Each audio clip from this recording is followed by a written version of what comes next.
eu quis voltar a um texto que eu já tinha falado com os irmãos, e hoje eu quero fazer isso também.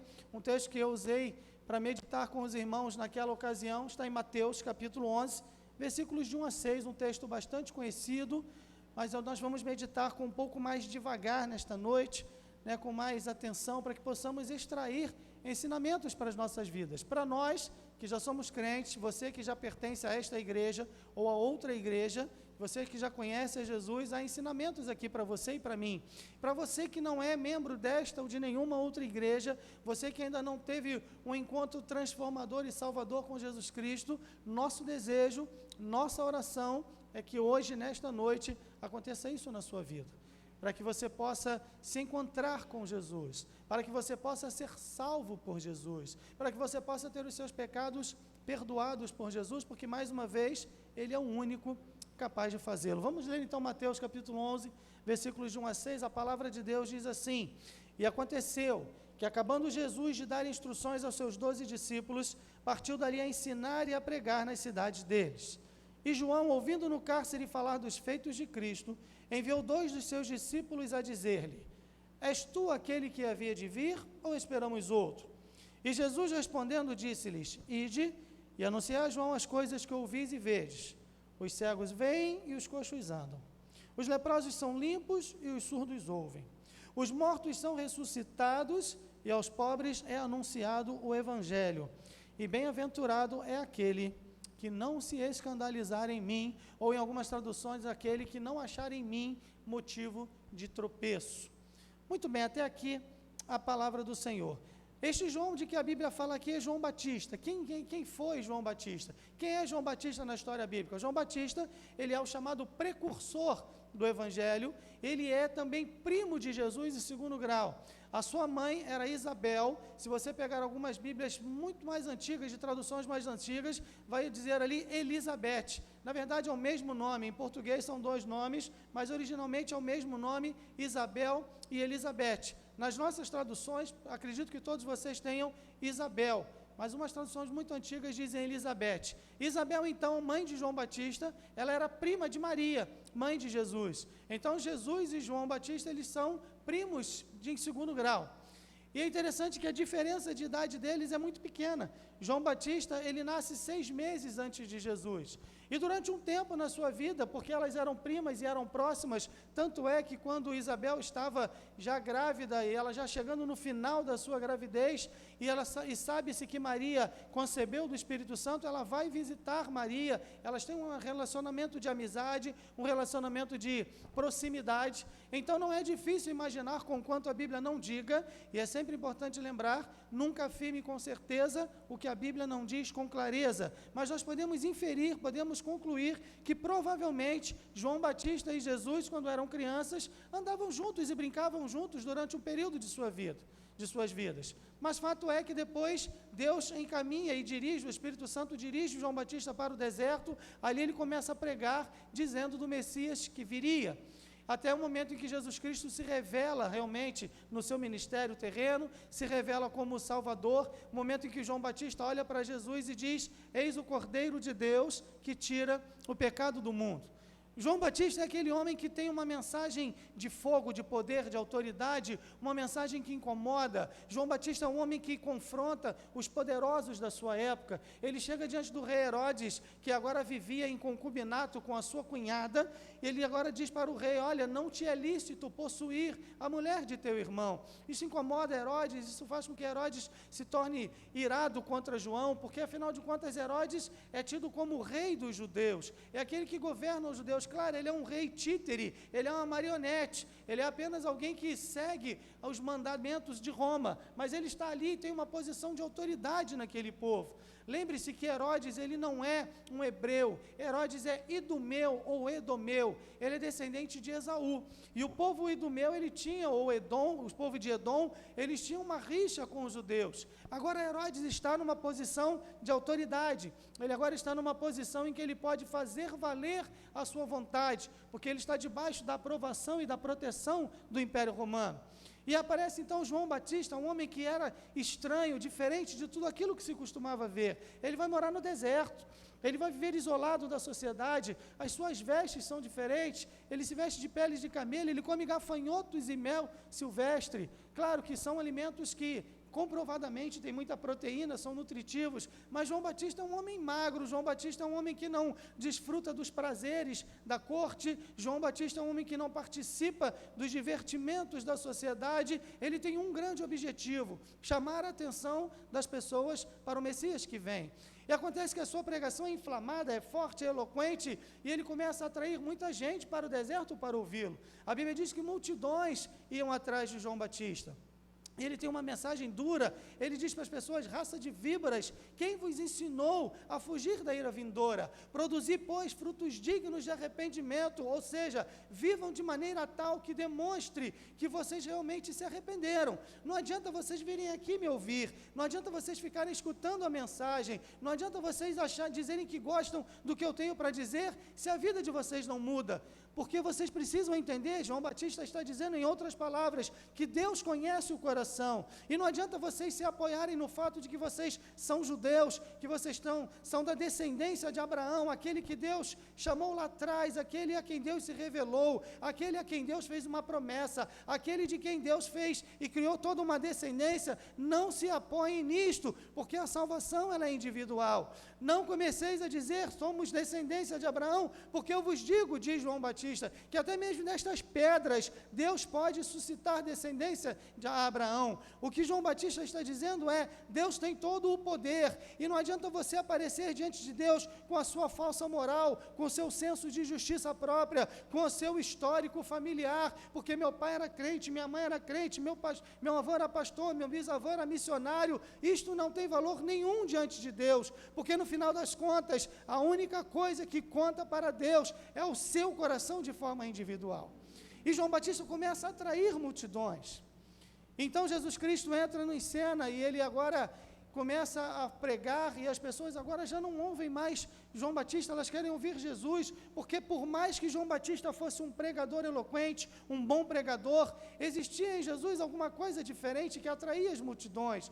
O jeito de falar, o tom de voz, as coisas que ele dizia, a maneira como o fazia, os olhos de Jesus, os gestos de Jesus, o discurso de Jesus era diferente. Mais à frente você vai ouvir um centurião romano dizer, soldados romanos, homens embrutecidos, homens que não se sensibilizavam com qualquer coisa, homens que não eram conhecidos pela sua gentileza, declararem, quando eles são contestados pelo Sinédrio, porque vocês não prenderam? A gente mandou vocês prenderem aquele homem, e eles dizem, olha, homem nenhum jamais falou como este homem.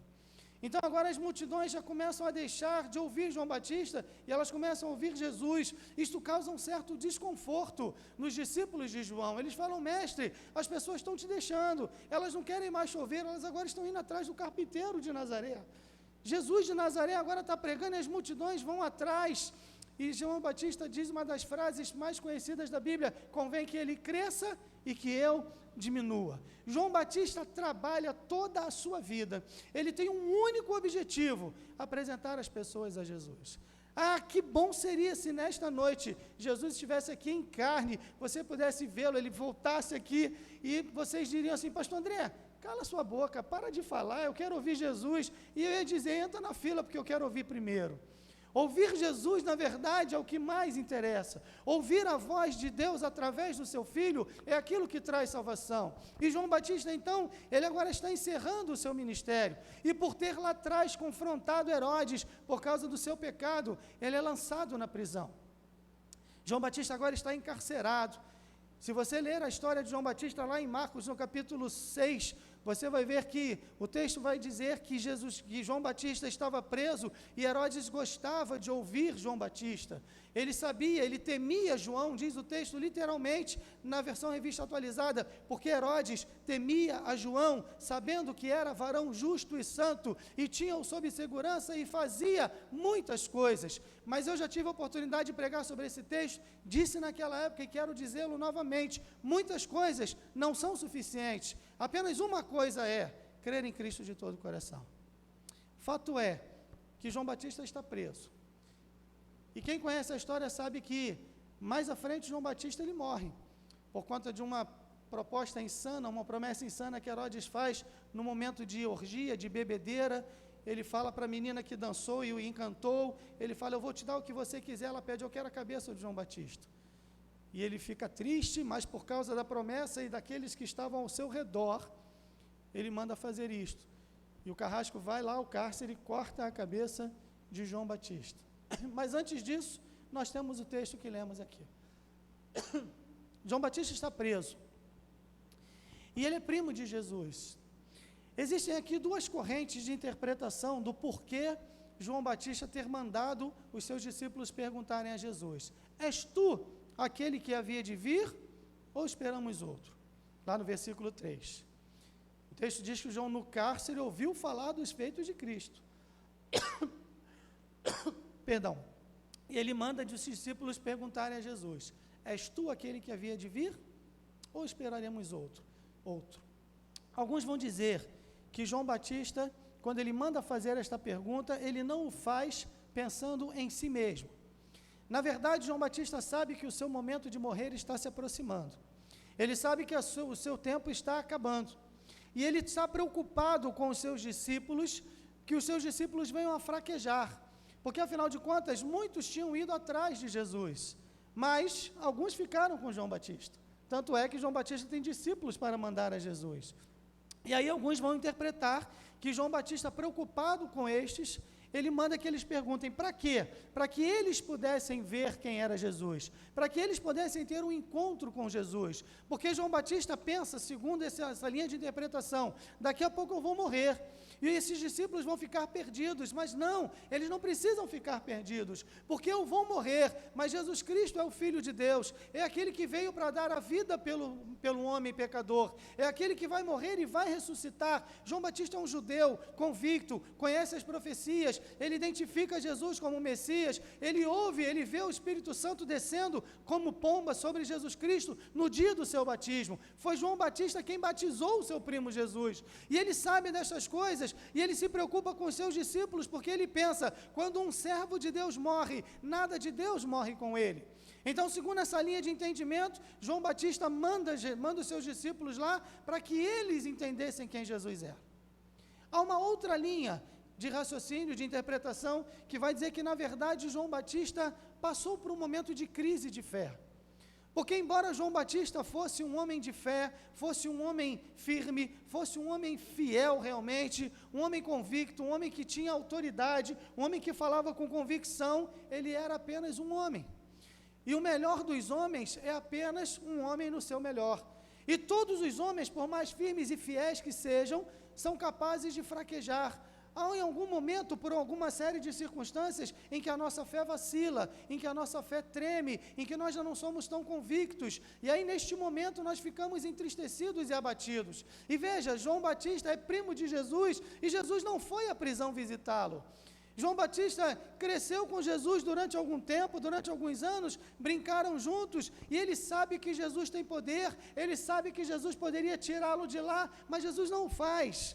E talvez, segundo esta linha de interpretação, João Batista tenha ficado meio na dúvida, mas ele quer ainda se agarrar àquela fé, ainda que pequena. A exemplo daquele pai que encontra Jesus Cristo quando ele desce do Monte da Transfiguração e o seu filho está endemoniado, e ele fala: Senhor, eu pedi aos teus discípulos para ajudarem meu filho e eles não puderam. E aí Jesus Cristo vai lá e fala: se você tem fé, tudo é possível. E aquele pai chorando diz: Senhor, eu creio. Ajuda-me na minha incredulidade, porque aquele homem está num dilema, ele crê em Jesus, mas a sua dor é tão grande, a sua aflição é tão forte, seu filho tem sofrido tanto, e ele está num momento de vacilação, e ele coloca a sua fé ainda que pequenina aos pés de Jesus.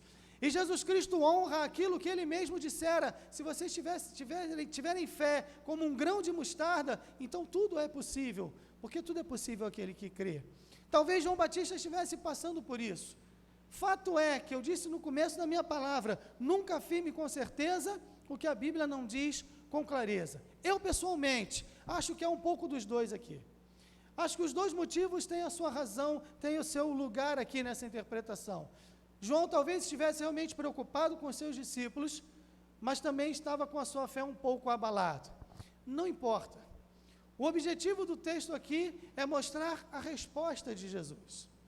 Porque seja por um motivo ou por outro, a resposta de Jesus foi uma só. Jesus Cristo diz no versículo 4, ide, anunciai a João as coisas que ouvis e vedes. Os cegos veem, os coxos andam. Leprosos são limpos e surdos ouvem. Mortos são ressuscitados e aos pobres é anunciado o evangelho. E bem-aventurado é aquele que não se escandaliza em mim. Essa palavra escandalizar, uma palavra, o Novo Testamento ele foi escrito no grego, no original, e essa palavra é escandalum. Ela significa aquilo que faz com que, aquilo que impede a nossa fé de chegar até o final. Veja, as pessoas, e existe muita gente assim, elas creem em Cristo até certo ponto, elas creem no amor de Jesus, elas creem que Jesus fez realmente muitos milagres, elas creem que realmente Jesus Cristo é o Filho de Deus, elas creem que Jesus Cristo foi à cruz, elas gostam dos discursos de Jesus, das parábolas que Jesus contou, do seu diálogo, da sua inteligência superior com os fariseus, com os escribas, com os doutores da lei, e a sua fé vai até certo ponto, mas quando chega um momento em que Jesus reivindica toda a autoridade e a supremacia sobre o coração e a vida de cada um, isto é um escandalon, é algo que impede a fé de chegar ao seu objetivo. E aí Jesus Cristo está dizendo, veja o que está acontecendo, veja o meu poder, mas não deixe que o que você vê, não deixe que a sua circunstância, não deixe que aquilo que você acha que tem que acontecer, não deixe que a sua ideia a respeito de quem eu sou seja uma barreira para que a sua fé seja completa e você alcance a salvação. Então Jesus Cristo apresenta as características do reino de Deus. E eu quero pensar aqui com você rapidamente, em alguns momentos, quais são as características deste reino. Jesus Cristo veio para estabelecer o seu reino, e ele chega a falar do reino de Deus em várias das suas parábolas, e há um momento em que ele diz para Herodes, para Pilatos, o meu reino não é deste mundo, porque os judeus eles tinham uma visão distorcida do reino, eles achavam que o Messias, o ungido, o Cristo, é a mesma palavra, Messias no hebraico, Cristo no grego, é a mesma palavra ungido, aquele enviado por Deus, eles achavam que este Messias seria alguém político, alguém que ia tomar o poder político, o poder militar, o poder temporal, ia expulsar os romanos e ia colocar novamente Israel naquele auge de poderio da época de Davi e Salomão, quando todas as nações iam a Jerusalém prestar tributos ao rei. E eles esperavam isso, afinal de contas Jesus aparece, ele tem um discurso poderoso, ele fala como ninguém nunca falou, ele nunca gagueja, ele não engasga, ele não titubeia, ele não se intimida diante de ninguém, e ele tem poder, esse homem faz milagres, ele anda sobre as águas, ele acalma tempestades, ele multiplica pães e peixes, ele ressuscita mortos, puxa vida, ele purifica leprosos, ele expulsa demônios, o endemoniado gadareno lá de Marcos 5, o homem, a Bíblia conta que o homem tinha muitos demônios, e era um homem que ninguém podia deter, andava pelos cemitérios, se cortando, se ferindo, prendiam aquele homem com correntes, ele arrebentava as correntes, era o terrível da cidade. É quando aquele homem vê Jesus Cristo, ele se prostra, eles adoram Jesus, porque este homem é diferente, este é o líder que nós queremos, este é o líder que vai colocar Israel na sua posição de glória, é isso que nós esperamos, e Jesus Cristo diz, não, vocês não estão entendendo, eu não vim para isto. Bem-aventurados aqueles que não se escandalizam, aqueles que não deixam as suas concepções pessoais impedirem a sua fé de prosseguir. Quais são então as características do reino de Deus que Jesus apresenta aqui para os discípulos de João, para que eles levem a mensagem para João, para tranquilizar o coração de João mesmo, ou para tranquilizar o coração dos seus discípulos, não importa, mas serve também para tranquilizar o seu coração e para que você possa entender quais são as características do reino de Jesus Cristo. Em primeiro lugar, eles estão todos aqui, as características estão todas aqui no texto. No versículo 4 ele diz assim, Jesus respondendo disse-lhes, ide anunciai a João as coisas que ouvis e vedes.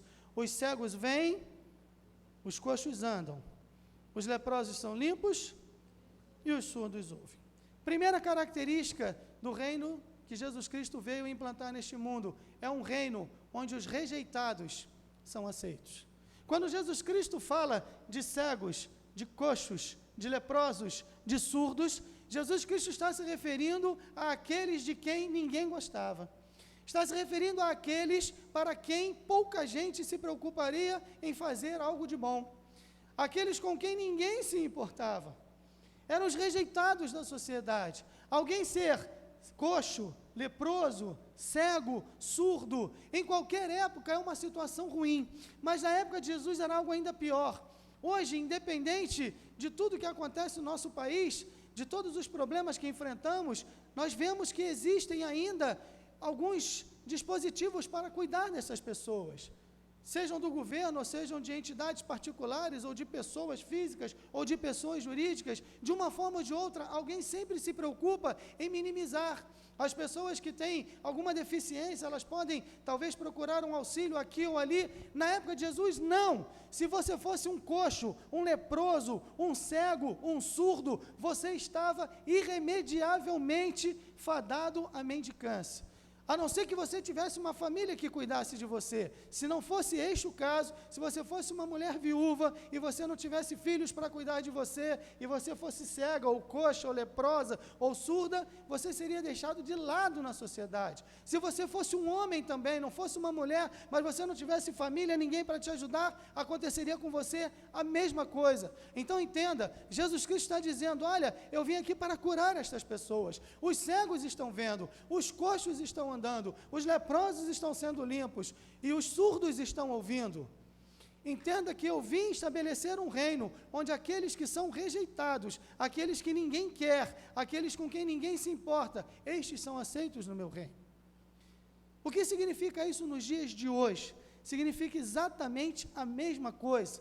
Você pode não ser, e eu acredito que você não seja um leproso, um coxo, um cego ou um surdo, mas ainda que fosse, não faria diferença.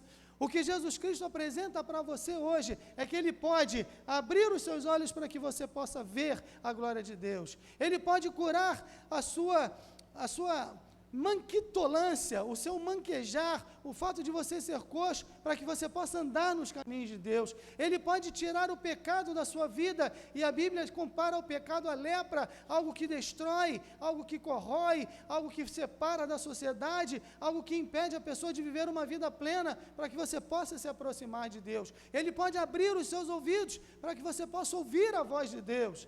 E a voz de Deus diz a você e a cada um que está aqui nesta noite, vinde a mim, todos vós que estáis cansados e oprimidos, e eu vos aliviarei. Tomai sobre vós o meu jugo, aprendei de mim que sou manso e humilde de coração, e achareis descanso para as vossas almas. Veja, no reino de Jesus Cristo, não importa como tem sido a sua vida. Pastor, os meus relacionamentos pessoais estão ruins, meu relacionamento com a minha família é o mais difícil do mundo, eu não consigo me entender com a minha vizinhança, eu me sinto sozinho, e isso é um sentimento cada vez mais forte na sociedade de hoje. Vivemos numa cidade superlotada, qualquer lugar que você vai está engarrafado, qualquer lugar que você vai, às vezes nem pagando você tem lugar para estacionar, a cidade está super cheia, você vai no mercado, está cheio, você vai ao banco, está cheio, você vai não sei aonde, está cheio, e a gente vê multidões andando para lá e para cá, e as pessoas estão terrivelmente sós, e elas se sentem rejeitadas, elas se sentem sem fazer parte de algo realmente.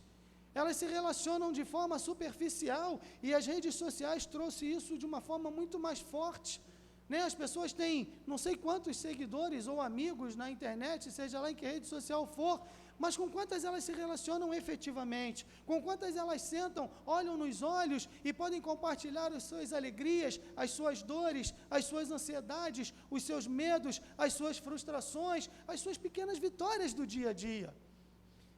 Condomínios com 1.000 apartamentos, 2.000 apartamentos, pessoas às vezes entram no mesmo elevador e nem bom dia, ou boa tarde, ou boa noite. Pessoas que não se conhecem, às vezes moram na porta de frente um para o outro e não sabem o nome do vizinho. Estamos sozinhos no meio de uma multidão. E talvez essa seja a solidão mais difícil de aguentar. Porque parece que todo mundo tem um grupo de amigos e eu não. Parece que todo mundo tem um referencial e eu não. Eu me sinto deixado de lado, me sinto rejeitado. Jesus Cristo diz, este é um reino onde os rejeitados são aceitos. A Bíblia fala aqui, em Romanos capítulo 3, versículo 23, todos pecaram e destituídos estão da glória de Deus, ou carentes da glória de Deus. O homem, quando peca, em Isaías capítulo 59, versículo 2, diz que as vossas iniquidades fazem separação entre vós e o vosso Deus. O pecado faz com que sejamos rejeitados por Deus. Isso pode parecer um contrassenso, é aí que eu peço a você que preste atenção, para que isso não seja um escândalo na sua vida, isso não seja uma barreira de impedir você de se chegar a Deus. Deus não pode coabitar com o pecado, Deus não pode coadunar com o pecado, Deus não pode ter acordo com o pecado, porque a Bíblia diz que Ele é santo, santo, santo. E um Deus que é santo assim, não pode ter nenhuma ligação com o pecado. O pecado ofende a santidade de Deus. O pecado impede o homem de se relacionar com Deus. Porque nós, criaturas impuras e pecadoras, não podemos chegar diante de Deus, e essa questão é tão antiga, porque lá no livro de Jó, o homem pergunta, como poderá um homem ser limpo diante do seu Criador? Como é que eu posso me relacionar com este Deus, que é tão grande como nós cantamos? Que música linda, tinha tudo para dar errado, mas mesmo sendo um Deus assim tão grande, Ele decidiu me amar. O amor de Deus é um ato volitivo, é um ato da sua vontade soberana, porque Ele olhou para você e para mim e disse, eu quero amar você, apesar de quem você é. Eu amo você não é pelo que você é apesar disto. E por causa deste amor, Ele se apresenta a você. Mas o pecado me impede de chegar diante de Deus. E aí diante de Deus eu me sinto rejeitado, eu me sinto sozinho, eu me sinto desprezado, eu me sinto abandonado, eu me sinto sem recursos, sem condições de chegar diante deste Deus. Por isso o Evangelho significa boas novas. Ah, Gilza, há uma boa notícia. Amanda, eu tenho uma novidade para você. Em Cristo, Deus perdoa pecadores. É isso que é o Evangelho. O pecado nos afasta de Deus, mas a graça maravilhosa faz com que sejamos aceitos pelo Pai, por causa de seu Filho. Mas Jesus diz mais, Ele diz ainda, os mortos são ressuscitados, e os mortos são ressuscitados, só até aqui. A segunda característica deste reino de Deus é que ele é um reino onde a sepultura perdeu a sua força. Isso talvez seja o mais impressionante. O reino de Deus é um reino onde a sepultura perdeu a sua força. Durante o seu ministério terreno aqui, de apenas 3 anos, Jesus Cristo ressuscitou algumas pessoas. Eu gosto sempre de dizer que Jesus era a pessoa para não ser convidada para o enterro. Ele não sabia se comportar em enterro. Todos os enterros que Jesus foi, ele acabou com o enterro, virou festa. Ele chegou lá, ressuscitava o cara, não tem mais enterro, né? A filha de Jairo procura Jesus e fala, Senhor, minha filha está morrendo, minha filhinha de 12 anos, Jesus Cristo vai, no meio do caminho, a interrupção daquela mulher que vem e toca em Jesus, Jesus diz, calma Jairo, não temas, crer somente. Quando ele chega lá, as pessoas dizem, olha, não incomodes mais o mestre, tua filha morreu. Jesus Cristo vai lá, pega a menina, Talita cumi, menina levanta, e bota a menina em pé, acabou o enterro. O SINAF devia detestar Jesus, porque eles não recebiam nada. E vem Jesus, aí acabou o enterro, vamos embora, porque ele vai ressuscitar um morto mesmo, onde ele chega, acaba o enterro, que coisa. Jesus devia ser odiado pelo SINAF, devia ter uma foto de Jesus lá, persona não grata, né? Não deixa esse homem entrar aqui. Ressuscitou a filha de Jairo. Ele está andando em determinado momento e chegando perto da cidade chamada Naim, vem uma multidão, o filho único de uma viúva que tinha morrido, e veja o que eu falei, uma mulher viúva, o filho único morreu, aquela mulher agora vai mendigar, ela vai passar necessidade. Ele encontra com aquela mulher, fala, mulher, não chores, vai lá, toca no caixão, a menina levanta, acabou o enterro. Lázaro morre, Jesus espera um tempo, ele chega lá e fala assim, eu vou ressuscitar o teu irmão. Senhor, de 4 dias, está cheirando mal já está em decomposição. Lázaro vem para fora e o camarada vem. Mas veja, a filha de Jairo, o filho da viúva de Naim, Lázaro, todos estes foram ressuscitados por Jesus, mas voltaram a morrer. Fato. A Bíblia não diz quanto tempo eles viveram mais depois da sua ressuscitação, mas eles morreram de novo. Porque a morte, ela é inevitável para nós. Mas Jesus Cristo está dizendo, olha, os mortos são ressuscitados, ele quer dizer que vai além da ressurreição física. Jesus está falando de vida eterna. E é fantástico que algumas pessoas falam, mas pastor, isso é incrível demais, isso é impressionante demais. Sim, é. Mas, olha ele aí, sempre no horário do culto, um motoqueiro fantasma. Mas veja, é impressionante que o apóstolo Paulo, quando ele está fazendo a sua defesa, a defesa da sua vida, do seu ministério, ele está diante de Festo, depois diante de Agripa, e ele fala assim, por que se julga incrível entre vós que Deus ressuscite os mortos? E Paulo não está falando ali da ressurreição física, ele está falando o seguinte, olha, eu vou morrer um dia. E Paulo efetivamente morre, e ele chega no final da sua vida, quando ele escreve a última das suas epístolas, que nós temos registradas na palavra de Deus, é a segunda carta a Timóteo. Ele já está velho, ele tem o seu corpo marcado por cicatrizes, ele apanhou, ele foi chicoteado muitas vezes, ele foi apedrejado, ele apanhou com varas, o seu corpo era todo marcado, e não tinha plástica, e não tinha derma não sei o que para poder melhorar, não tinha nada disso, seu corpo era todo ferido, e ele está velho, ele fala, combati o bom combate, acabei a carreira, guardei a fé, já agora a coroa da justiça me está preparada, a qual o Senhor justo juiz me dará naquele dia, e não somente a mim, mas a todos quantos amam a sua vinda. A morte perdeu a sua força. Paulo chega na beira da sepultura, olha para baixo, sorri e diz, onde está a morte, a tua vitória? Onde está a morte, o teu aguilhão? O reino de Jesus Cristo é um reino onde a morte, onde a sepultura perdeu o seu poder. Morreremos sim, todos nós um dia. Não importa quando será, mas isso não será o fim, isso será a porta de entrada para a vida eterna de todos aqueles que creem em Jesus Cristo.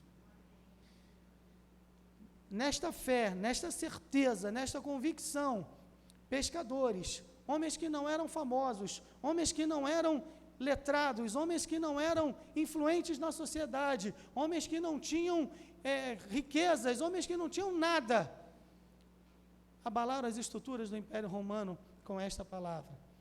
E aí Jesus Cristo diz, olha, se você crê em mim, eu vou dar a você a vida eterna. Agora preste atenção de novo, bem-aventurado é aquele que não se escandalizar em mim, que você não deixe as suas concepções de que a vida realmente termina e chega no final quando o seu corpo cessa as suas atividades biológicas. Não deixe que essas concepções sejam uma barreira, um escândalo para que você não chegue à presença de Jesus. O reino de Jesus Cristo é um reino onde a sepultura perdeu a sua força. Há um hino muito antigo que diz, eu avisto uma terra feliz, onde irei para sempre morar. Há mansões neste lindo país que Jesus foi no céu preparar. Vou morar nesta terra celeste por vir. Sabe, Jesus Cristo diz a você nessa noite, aquele que crê em mim tem a vida eterna. Jesus Cristo, antes de ressuscitar Lázaro, ele fala para sua irmã, ele diz, eu sou a ressurreição e a vida. Aquele que crê em mim nunca morrerá, e aquele que crê em mim, ainda que morra, não morrerá eternamente. Crês tu isto? Esta é a pergunta. Você é capaz de crer? Você é capaz de crer que Jesus Cristo pode te dar esta vida eterna, perdão de pecados, este evangelho, estas boas novas, boas notícias, de que você pode voltar a ter um relacionamento com Deus, e de que Ele vai encher o teu coração de paz, você vai enfrentar problemas, lutas, não é um abracadabra, um passe de mágica, e tudo vai sumir, não, estas coisas continuarão existindo, mas você terá uma paz interior, que independe das circunstâncias, que invade o teu coração, que renova as tuas forças, e quando você chora, Ele está ao seu lado, e quando você tropeça, Ele põe você de pé, e quando você desanima, Ele segura a tua mão. Eis que eu estarei convosco, diz Jesus, todos os dias, até a consumação dos séculos, nos dias bons, nos dias ruins, quando você ganha, quando você perde, quando tudo dá certo, quando tudo dá errado, Ele estará com você todos os dias, e Ele estará com você para receber você no reino de Deus, no reino eternal, quando a vida neste mundo cessar. Mas Jesus diz mais. Ele continua dizendo: e aos pobres é anunciado o Evangelho. A terceira característica do reino de Jesus Cristo é que ele é um reino onde o título de propriedade é concedido e não conquistado. Se você for a um clube de elite, seja ele qual for, esses clubes de golfe, sei lá, de tênis, eu nunca fui. Pergunta para o Joel, que ele depois te explica como é que funciona. Né? Se você vai num clube desse de elite, você precisa ter um título de sócio, não é isso? Alguma coisa para você poder entrar nas dependências.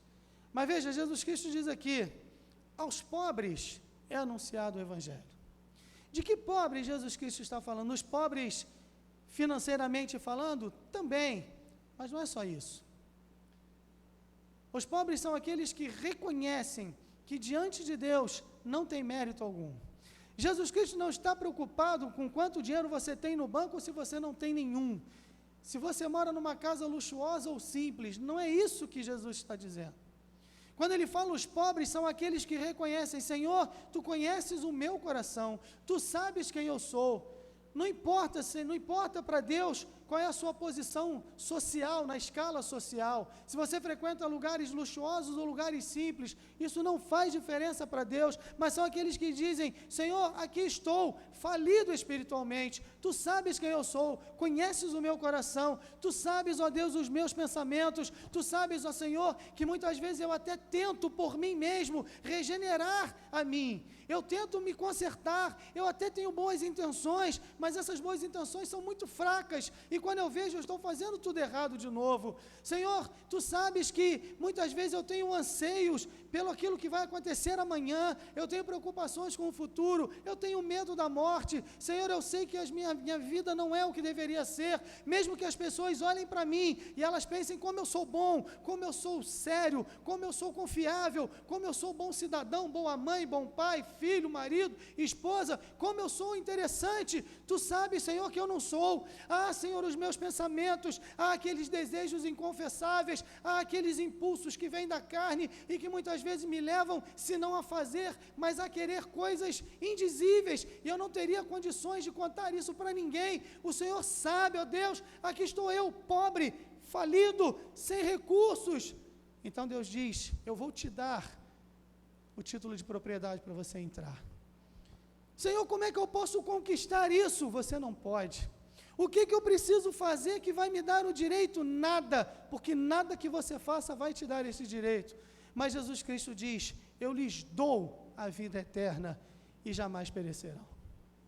Sabe, o título de cidadão do reino, título de propriedade deste reino, o título de sócio, para usar uma palavra comum, ele é concedido, não é conquistado. Uma das grandes dificuldades do ser humano é que ele tem resistência ao fato de que não há nada que ele faça que possa conquistar o favor de Deus. E as pessoas buscam isso em diversas religiões, e elas vão aqui e ali, e aí tem que ter a canção certa, a vestimenta certa, o ritual certo, os horários certos, não é isso? As oferendas certas, naquele horário, naquele dia, naquela situação, porque senão eu vou desagradar a divindade, ou a entidade, ou seja lá o que for, ou eu vou desagradar a Deus. Olha, acenda esta vela aqui em tal hora, em tal momento, em tal situação, bote a sua mão na tela da televisão, beba o copo com água, faça o propósito não sei de quê, a corrente de não sei quantos dias, dê o melhor que você puder, dê o seu relógio, dê o seu dinheiro, faça isto, faça aquilo. Olha, nós temos vestimentas especiais, existem músicas aqui que vão abrir os caminhos espirituais, existe uma meditação para que você possa se conectar ao seu eu interior, às energias cósmicas do universo. Não! Porque aqueles que se dedicam a todas estas coisas, uma de duas coisas acontece com elas. Ou elas se enchem de autossatisfação e elas acham que conquistaram, e isso as afasta cada vez mais de Deus. Ou elas não se enchem de autossatisfação, elas se enchem de frustração e não querem mais saber de Deus. Mas preste atenção uma terceira vez. Bem-aventurado é aquele que não se escandalizar em mim. Não deixe que a ideia que você tem de que algo que você possa fazer vai conquistar a você o direito de entrar no céu, não deixe que isso seja um escândalo, não deixe que isso seja uma barreira para que você creia em Jesus. Quando Jesus Cristo diz, bem-aventurado, Ele está dizendo feliz, mas é felicidade plena. Não é aquela felicidade de Poliana, né, do jogo do contente. Eu sempre cito esse livro. Li na época de ginásio, que nem existe mais, agora é Fundamental 1, Fundamental 2. Mas eu fiz ginásio, né? Eu sou velho, eu fiz ginásio. Fiz primário, fiz ginásio. Não fiz científico, não. Fiz ensino médio, não cheguei a pegar o científico. Mas agora também não é mais ensino médio. Mas veja, não, é ensino médio? Não, então eu fiz segundo grau, agora é ensino médio. Eu fiz segundo grau. Então, na minha época de ginásio, lá na 6ª série, eu tinha uma professora de literatura chamada Érica Silva Pinhataro, mulher terrível, mandou a gente ler o livro de Poliana. E o livro de Poliana é um livro, olha, chatíssimo. Ela faz o jogo do contente, né? Está tudo bem, está tudo bem, nada, está tudo dando errado, nem sempre está tudo bem. Não é dessa felicidade que eu estou falando. Essa bem-aventurança é aquela plenitude no relacionamento com Deus. Agora veja, recapitule aqui comigo alguns momentos. O reino de Deus é um reino onde os rejeitados são aceitos. O reino de Deus é um reino onde a sepultura perdeu o seu poder. O reino de Deus é um reino onde o título de cidadão, a declaração de cidadania, que você faz parte daquele reino, esse título não é conquistado, ele é concedido a você. Mas você só será bem-aventurado, você só será feliz de verdade, você só terá um relacionamento com Deus, se realmente você não se escandalizar e não deixar que as suas preconcepções impeçam você de crer nisto. Nessa noite eu quero dizer para você, para terminar a minha palavra, que você precisa, provavelmente mais do que você pense, de Jesus Cristo na sua vida. Porque muitos andaram atrás de Jesus durante a sua vida, durante o seu ministério. Eu já tive a oportunidade de dizer que as pessoas elas iam atrás de Jesus por vários motivos. Por vários motivos. Alguns iam atrás de Jesus porque eram movidos pela curiosidade. Jesus Cristo falava de uma maneira diferente, fazia coisas interessantíssimas, e a curiosidade natural levava as pessoas a irem atrás. Outros iam atrás por causa dos benefícios que pensavam poder receber de estar perto de Jesus. Há um momento em que ele diz, depois da multiplicação dos pães, tem uma multidão atrás dele, e ele fala, vocês estão me seguindo, não é porque vocês me querem como Senhor, é porque é por causa dos pães que vocês comeram. E aí ele fala, trabalhai, não pela comida que perece, mas por aquela que foi dada por Deus, porque essa permanecerá para a vida eterna, porque Deus o Pai a marcou com o seu selo. Existiam aqueles que seguiam a Jesus para ver se ele era isso tudo mesmo. Existiam aqueles que seguiam a Jesus para querer colocá-lo numa situação desconfortável. Poucos eram aqueles que seguiam a Jesus para realmente se colocar aos pés dele. Então eu quero dizer para você nessa noite, siga Jesus pelo motivo certo. Há muitas músicas que nós cantamos que falam e têm a ver com o que eu disse.